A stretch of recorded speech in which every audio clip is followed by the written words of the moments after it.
আরেকজন ভাই প্রশ্ন করেছেন, সিরিয়ার মসজিদ উমাবি অথবা সাদা গম্বুজওয়ালা মসজিদ, এই মসজিদ কি ঈসা আলাইহিস সালাম আসার জন্য রং করা হয়েছে নতুন করে?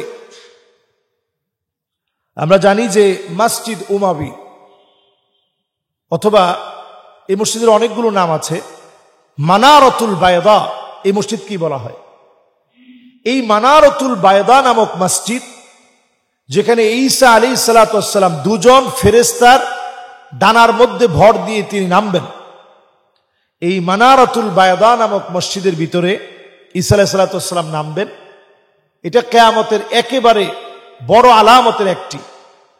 কিয়ামতের শেষ যে বড় আলামতগুলো রয়েছে, 10টা আলামতের একটাই, 10টি আলামতের একটি এটি।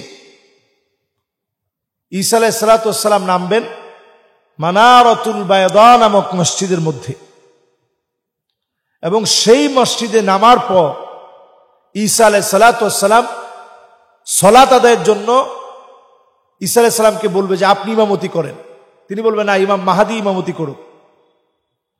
তো ইমাম মাহাদি আলাইহিস সালাম তিনি ইমামতি করবেন, ঈসা আলাইহিস সালাম মুক্তাদি হবেন। নামাজের সালাম ফিরানোর পর ঈসা আলাইহিস সালাম দেখবেন যে দাজ্জালের বাহিনী প্রস্তুত হয়ে সব চলে আসছে। কোন মসজিদে?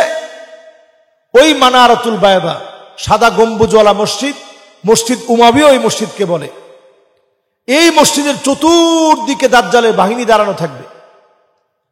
ঈসা আলাইহিস সালাম শুধু এরকম নিঃশ্বাস ছাড়বেন, এই যে আমরা এখন একটা নিঃশ্বাস ফেলেছি, এরকম একটা নিঃশ্বাস ছাড়বেন। তো আমাদের নিঃশ্বাসটা কতটুকুন আর গিয়েছে? ঈসা আলাইহিস সালামের নিঃশ্বাসের পাওয়ার এমন হবে, আল্লাহু আকবার, আশেপাশে দাজ্জালের বাহিনী যারা দাঁড়ায় আছে 60-70 হাজারের বিশাল বহর, এটা আধিক্য বোঝানো হয়েছে, এরা হবে ইহুদি। সেই পুরো বাহিনী মাটির মধ্যে একেবারে মিশে যাবে। লবণ পানির মধ্যে দিলে যেভাবে লবণ মিশে যায়, এইভাবে তারা জমিনের মধ্যে মিশে যাবে। সুবহানাল্লাহ বিহামদি। এরপরে ঈসা আলাইহিস সালাম দৌড় শুরু করবে দাজ্জালের পিছনে। বর্তমান প্যালেস্টাইনের বাবুল লুদ নামক এরিয়া, আপনারা অনেকেই জানেন যে তেল আবিব থেকে এটা খানিকটা দূরে। এই বাবুল লুদ নামক এরিয়া, যেটাকে বাব আল লুদ বলে, আপনি গুগলে লিখলেও পেয়ে যাবেন। ওই পুরো জায়গাতে দাজ্জালের বাহন যেটি হবে সেটি এখন তারা সাজিয়ে রেখেছে, আর আমরা মুসলমানরা ঘুমাচ্ছি।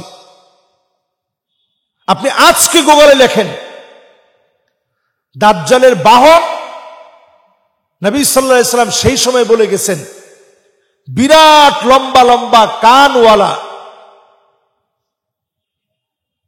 আমাদের সমাজের ভিতরে আমরা যেই গাধাগুলোকে দেখি, এই কানওয়ালা, বিরাট লম্বা লম্বা কানওয়ালা বাহন হবে। তো চিন্তা করেন, বিরাট লম্বা কানওয়ালা বাহন, তারা ঠিক রাসূল যেভাবে বলছেন হাদিসের ভিতরে, এইভাবেই তারা কিন্তু বাহন তৈরি করছে। বিরাট পাখনাওয়ালা, দেখলে কানের মতো মনে হয়। এই বাহন তারা বাবুল লুদে রেখে দিয়েছে। অস্ত্র শস্ত্রের একটা গুদামগার বানিয়েছে বাবুল লুদকে, কারণ তারা জানে নবীজি যা বলছেন এটা কোনো মিস হতে পারে না। রাসূল বলেছেন, একটা পাথর পর্যন্ত বলবে ওয়ারাই ইহুদি, আমার পিছনে সে দাঁড়ায় আছে, এখনই তাকে হত্যা করে ফেলো। একটা গাছ শুধু বলবে না, সেই গাছের নাম হবে গারকাদ। পুরো ইসরায়েলে আপনি দেখলে দেখবেন বিলিয়ন বিলিয়ন মার্কিন ডলার খরচ করে তারা গরকত গাছ লাগিয়েছে, কারণ তারা বিশ্বাস করে নবীজির এই কথা সত্য হবে। পাথর পর্যন্ত সাক্ষী দিবে আমার পিছনে ইহুদি আছে, তাকে হত্যা করে ফেলো। এজন্য তারা নিজেদেরকে বাঁচানোর জন্যে তারা সব সময় সতর্ক থাকে। নিজেদেরকে বাঁচানোর জন্যে তারা সার্বক্ষণিক সতর্ক থাকে, কিন্তু এই সতর্কতা দিয়ে কোনো কাজে আসবে না। সময় যখন আসবে, গাছ না বললে কি হবে, নিচের যে বালুকণা আছে এরা বলে দিবে আমাদের এখানে তারা লুকায় আছে, তাদের গর্দান উড়ায় দাও। এই সময়টা আসবে। তো ঈসা আলাইহিস সালাম ওই সাদা গম্বুজওয়ালা মসজিদ থেকে বাবুল লুদ পর্যন্ত লম্বা জায়গা সফর করবে। দাজ্জাল তখন মনে করবে এখনই ঈসা আলাইহিস সালামকে হত্যা করা লাগবে, কিন্তু ঠিকই ঈসা আলাইহিস সালামকে সে কিছু করতে পারবে না, বরং ঈসা আলাইহিস সালামের হাতে দাজ্জাল নিহত হবে, দাজ্জালের অধ্যায় শেষ হয়ে যাবে। এগুলো সব কিয়ামতের একেবারে শেষ আলামতের কথা। আল্লাহ তাআলা আমাদেরকে এই ভয়াবহতা থেকে আল্লাহ তাআলা হেফাজত করুক।